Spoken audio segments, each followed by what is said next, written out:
Welcome. Yes, this is F a Rap Critic. I am your boy Malik16, the founder and creator of Plates and Crates. And no, I didn't forget my Plates and Crates hat. I just figured I'd switch it up and do things a little different for this episode because we're coming off such a momentous weekend out here in the town with the premiere of one of my favorite movies in recent history being turned into an ongoing series. And that particularly shines the light on Oakland, which has become my third home away from home. And it makes so much sense because the album we're talking about is such a crucial part of Oakland hip hop history, but it is sorely underrated and criminally overlooked. It's also the first album to feature vocals from the man pictured on my shirt, who today would have been 50 years old. And y'all know there was no way that I was gonna let the 50th birthday of my favorite rapper of all time, Tupac Shakur, pass without acknowledging that. And what better way than to acknowledge it than on the album that we're talking about today, Sons of the P by Digital Underground. Now, this is also fresh off the announcement of the autopsy report of the cause of death for Shock G last week. So we're going to use this episode as a celebration of life and a way to really take a glimpse back and look at this moment in time in both of these men's careers, both of these hip hop greats and hip hop legends' careers, who are forever intertwined. And yeah, we'll get into it. Now, this album was released in 1991, just before the release of the debut album by Tupac, Tupacalypse Now, which all came from the same camp. They all worked together on it because they had a sequential rotational schedule of when they were recording, everything being recorded out here in the Bay in Richmond. And yeah, a little piece of history. What a time in life that must have been. Before we go any further, I do want to take a minute to ask you to like and subscribe to the channel. If you have not already, your ranking, your scoring, your contributions is what makes the channel go. And if you are unaware and unsure of how that all works, please go back into the archives and watch the third explainer video, which breaks down the scoring for this channel. Now, with no further ado, we're going to jump right into it. This is video one, which means we're going over category one, which is the product, the album itself. And if we're talking about the product and the album, the first dimension that we're gonna go into is dimension one, the quality of production. There's no way we can talk about production without understanding that Digital Underground is an ensemble group. Their group consisted of many different contributing members. And on this album, you get the addition of Pee-wee, who was one of the contributing producers and rappers. But everyone knows that at the core and centerpiece of the group was Gregory Jacobs himself, Mr. Shock G, because we're talking about someone who is not only technically trained, but self-taught. So this is someone who studied music theory and also taught himself the piano scales. Started off, he's someone who's been a percussionist, also as a DJ. So on this album, he's got all of the hip hop tools that were used in the day. You talk about the drum machine, the MPC, more than likely the SP1200, but he's also going to incorporate live instrumentation. You're going to get things like piano chords all throughout. One of Shock G's aliases and nicknames is Piano Man, so that's going to be self-evident all throughout this album. Another of his aliases and nicknames is Rackadelic, and it's a direct ode to this idea that he samples from Parliament Funkadelic heavily, if not exclusively sometimes, and that's present all throughout this album.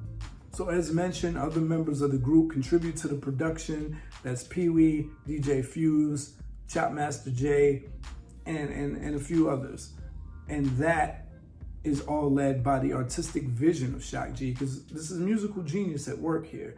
And what the result of that is this gumbo. Shock G and company sample in a way where they're taking stitched together elements of songs. So you get your standard fare, you get your break beats, and all the things that would appear on any other hip hop album when we're talking about drums and that boom bap quality at the time. But you're also getting these just experimental factors with sounds that are not so obvious or commonplace with being used. Like that weird balloon scratch thing that was real prominent in the early 90s in a lot of songs, which I guess makes that not very unconventional, but the way it was used. A great example is the first song on the album, D-Flow Shuttle, where there's this recurring sound, which is a like 3-second sample from an old song by the Meters, coupled with, you know, your typical breakbeat drums from none other than, and this electronic bass melody that's all throughout, and it's ongoing, it's constant. And that's something that's a huge presence on this album. The use of the electronic bass. Like I said, Shock G had all the tools and toys at his disposal, and he used them to the fullest. That Moog keyboard was definitely used a lot. So electro bass all throughout, but played in different ways. And since we're talking about an album that is heavily influenced by the funk era, he's using the bass in a way where it's the perfect bridge in the gap between the old and the new. So it's this new technology that wasn't available to the funksters of the heydays of funk in the 60s and 70s, that they would probably frown upon anyway, because live instrumentation was always preferred, but they would also be proud of how it's used because it sounds like it would organically fit in that. It just grooves and makes its way, and it leads the way on a lot of the songs. No Nose Job is led by this electro bass. Good thing we're rapping, flowing on a D line. As simplistic of a bass line as it is, it's leading the way. D-Flow Shuttle is no exception. Now, those of you who watched my review of another Bay Area legend, E40, and in his album In a Major Way, will remember that I broke down California rap in these segments of, you know, Southern California, LA in particular, that area, Compton and Inglewood and those kind of cities, being more students of the George Clinton, Parliament Funkadelic School of Funk, and Northern California and the Bay leaning more towards what Roger Troutman did with funk, but not in this case. In this case, Shock and Money B and company, they just ran with this whole idea that, no, we're going straight derivative from Parliament Funkadelic. We want to be the ones who hold that torch and carry that. And that's a huge mantle. That's a huge, you know, responsibility to try to put on your shoulders as one act, but who better? And they got the stamp of approval. So, you know, maybe a lot of that also comes from the fact that Shock is not from California. Originally, he's from New York and spent most of his time in Florida. So his influences range, but really interesting. Sons of the P being the title track is so unexpected because anyone at that time would have used a George Clinton feature to bring out their most funky or cliche funk sounding song, and what Digital Underground chose to do was go in a complete opposite direction, which, you know, the only other group I can think off the top of the head that did something like that is Outkast. On Equimini, on the synthesizer song, they're like, we're not going to try to make a Parliament Funkadelic sounding song to feature on. And I think Digital Underground's whole ideology was, we're doing that all throughout the album. On the song with You On It, we're gonna do this reductionist, stripped down minimalist beat where the elements are played with. There's so much snatching of the sounds. You get this electronic kind of flash clipping sound that comes in and out, like this buzzing, and it comes in and out, and as soon as that goes out, you get this random piano chord by Shock, and you get the other chord maybe a bar and a half later. In between there, you're getting these DJ scratches, because again, it's a hip hop album. This is still the era of DJ scratches being a prominent fixture in the song. It's important as a bridge in an R&B song in a day. So you need those parts where the DJ's cutting up. The Take Me to the Mardi Gras drums by Bob James are used, which is standard in hip hop, just like the Funky President by James Brown drums are being used. And those familiar break beats coming in and out. As soon as one element comes in, another goes out. So piano chord, electronic clipping sound, and then the breakbeat drum. And, you know, it's a song that I originally did not appreciate. On the first listen, it's very easy to overlook because it just sounds like such an open song where they're just chanting and repeating the same refrain with George Clinton singing some pieces here and there, and they're just kind of just doing this repetitive thing, and collectively maybe 12 bars of rapping from Money B and Shock G all together. So you're like, it's forgettable. It's not until the fourth listen where you really see the reductionist vision and genius of this song being so open to where a groove and a zone is created. It's almost meditative by the time you get to it. And there's a quality of this production that still sounds crisp to this day, but there's not so much deviation. It's not flooded in funk to the point where you forget it's a hip hop album. And I think that speaks to Shock G's genius. That's a feat that's not easy to pull off because you can easily get lost in trying to copycat a style. And I don't think that happens on this album, but something for you to consider on the scale from 1 to 5 heartbeats. That takes us to dimension 2, the cohesiveness of the sonic bed, right? So if you're talking about this Parliament Funkadelic influence all throughout, you're talking about piano keys that either accent or take the lead sometimes, and electro bass all throughout, you would think, okay, some of this is gonna sound redundant, especially when you're getting 75% of the samples being from P-Funk.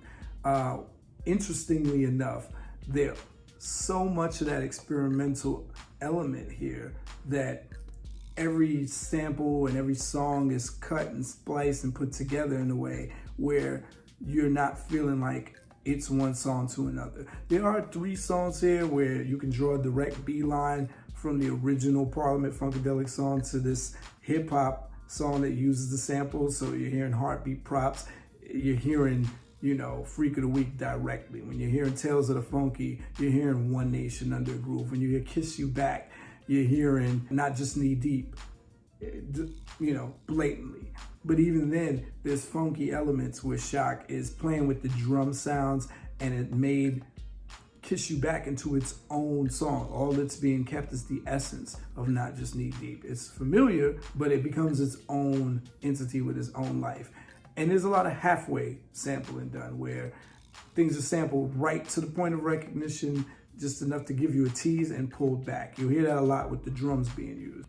Something that's interesting about the cohesiveness in the sonic bed that's laid here, even though there's only 9 songs, 9 full songs on this album. We're talking about an 11-track album, and if you're not counting the D-Flow instrumental and Higher Heights of Spirituality, which is just this spoken piano interlude that's not even a whole minute long, then there's only 9 full songs.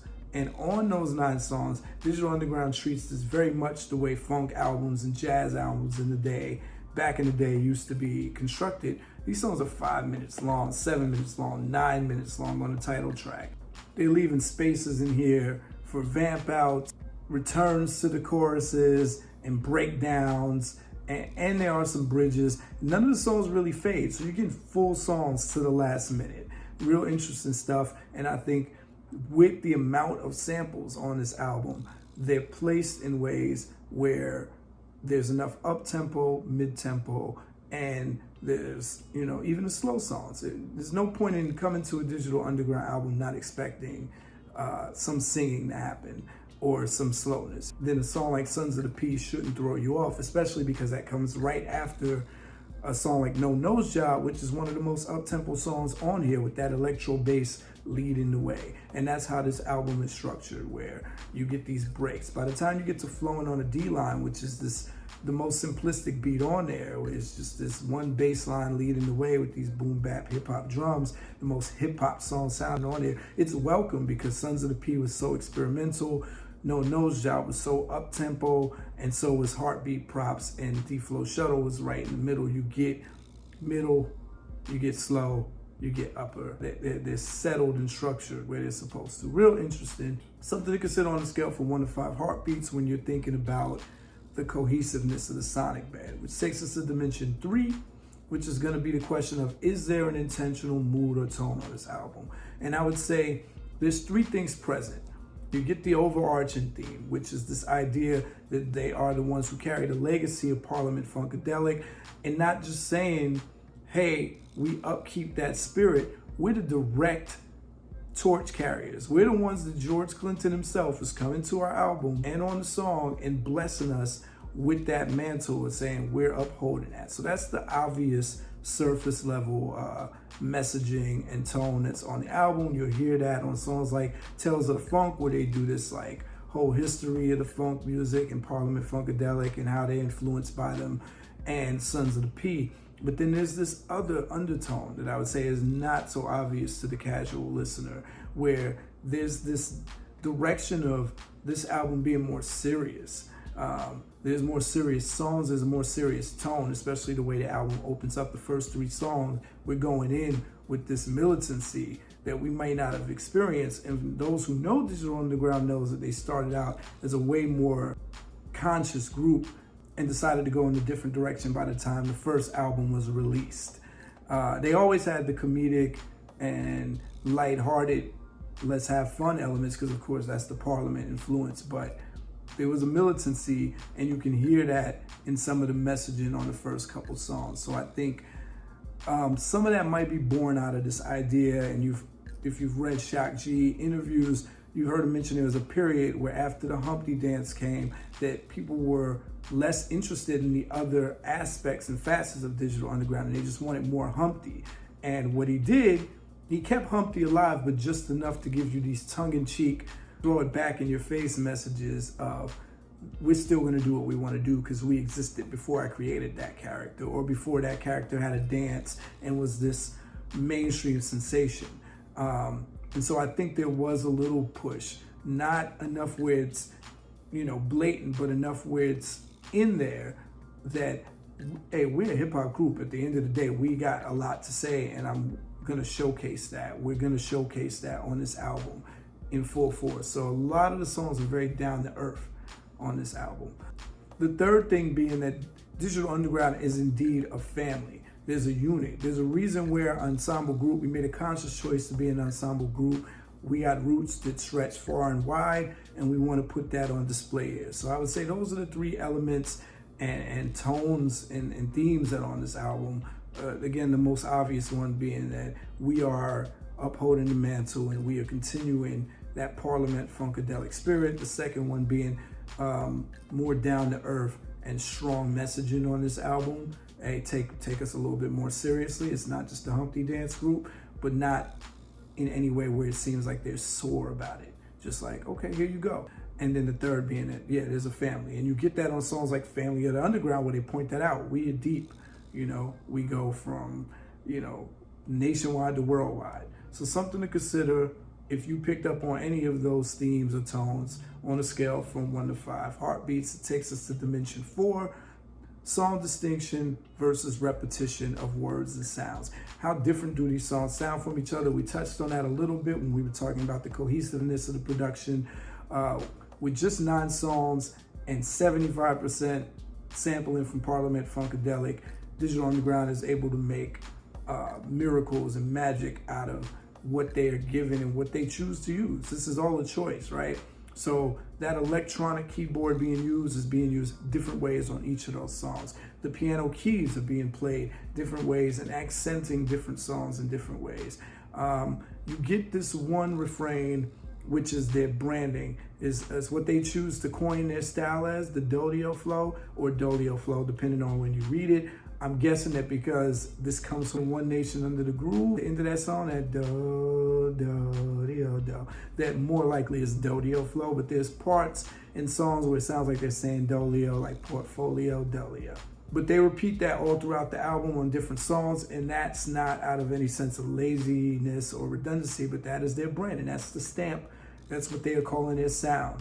And that's about as far as you get with repeated sounds and words, because the production varies, from the simple to the layered, and the words, you get so many performances on this album from Pee Wee and Tupac and the other new member, Big Money Otis. There's not a lot of room for this one voice style where, okay, I heard you say that before. They're all coming and bringing their own distinct flair to the album, even though I think it is interesting, when the 2 most recognizable members of the group being Shock, maybe his characters like Humpty, and Money B.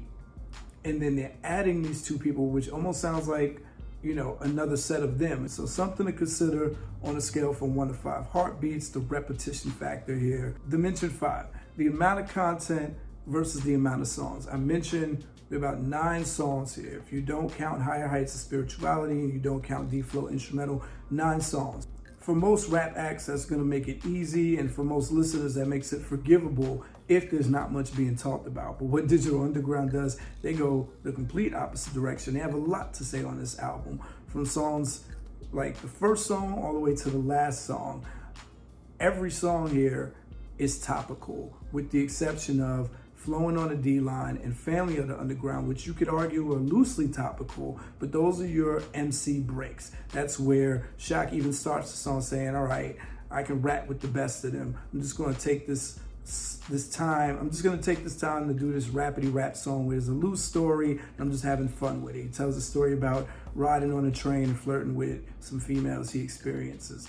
Family of the Underground, everybody, because this is the requisite posse cut, which had started to become a thing in this era, this early 90s era, where it's more about showcasing how many different rappers a part of our crew we could show on a song. And so everybody just gets to do their thing, which, you know, you can imagine every rap album should have, you know, a couple rapidy rap songs where the rappers are just gonna flex. It doesn't have to be topical. The problem always becomes where there's an imbalance, where there's too much of that and not enough subject matter. So you're getting more of a proportion towards content than anything else on a 9-song album. So something to consider on a scale from 1 to 5 heartbeats. That takes us to dimension 6, which is features.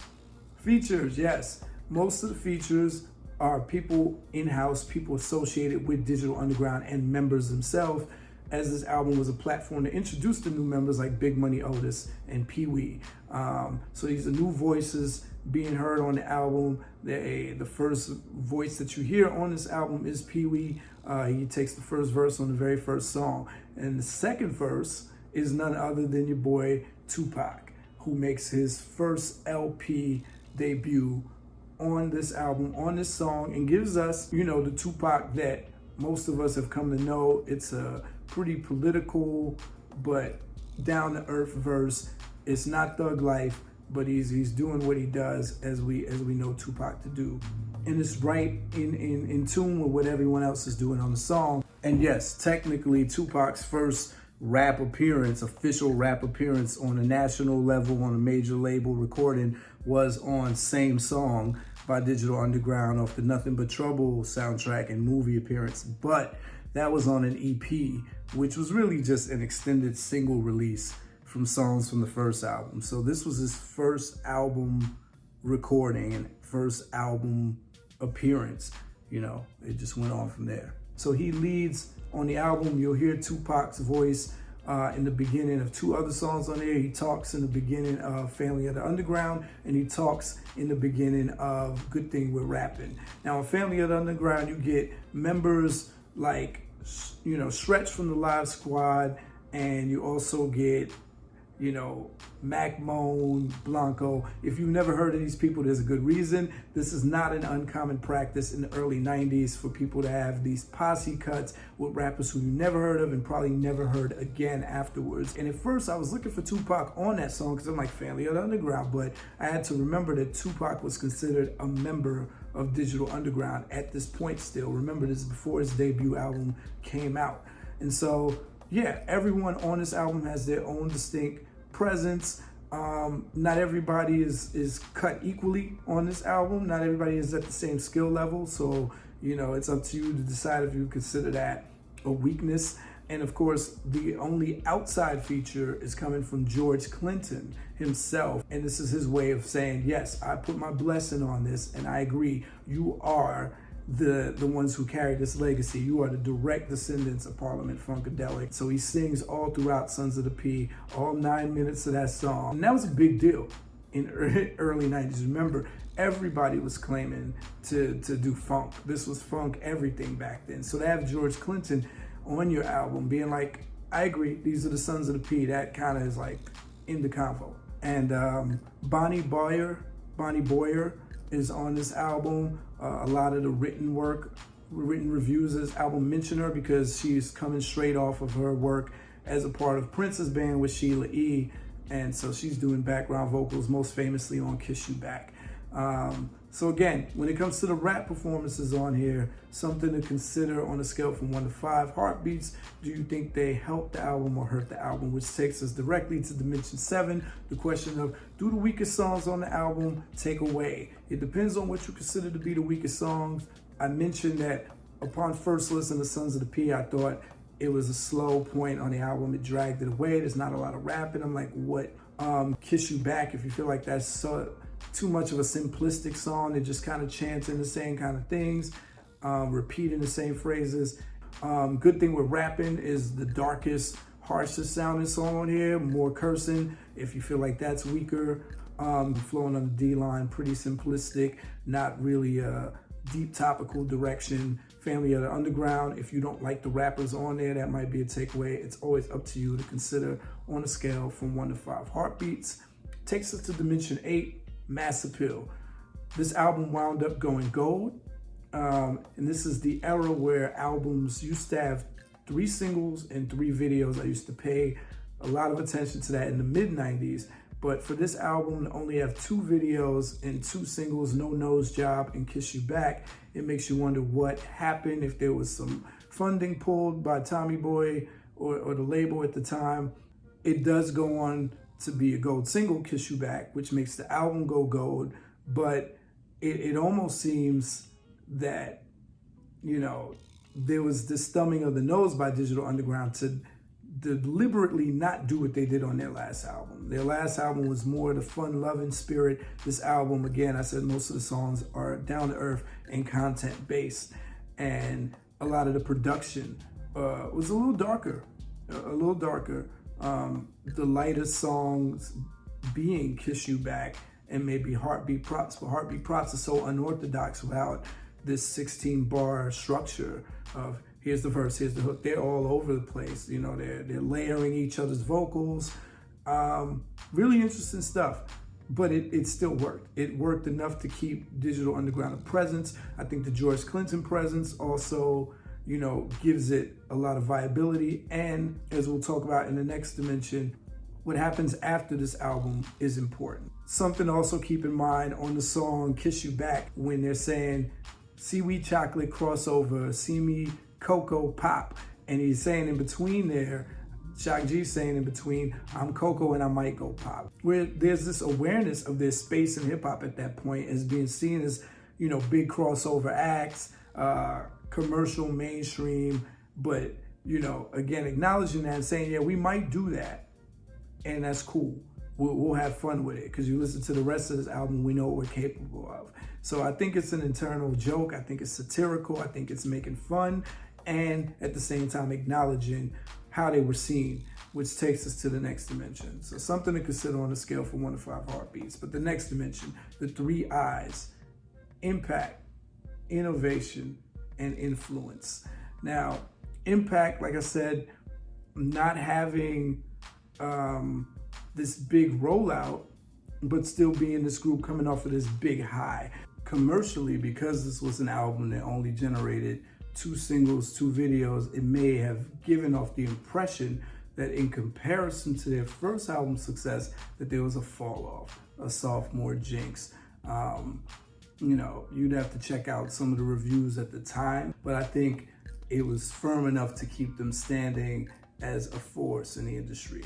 I don't think the light truly dimmed until the next album. Innovation is all over this album from the production alone. Just the idea that Shock would take, you know, a sound effect from one song for a sample, take a vocal clip from a sample. He's sampling the Mac before people were really doing it. You're not hearing songs like Sons of the P in 1991 from other groups, unless they were super duper alternative, which was PM Dawn. And so Digital Underground gets labeled with this, you know, this term, alternative rap group. If you look them up in most things, you're gonna see that. And I think that's a slap in the face to what Digital Underground were doing at the time.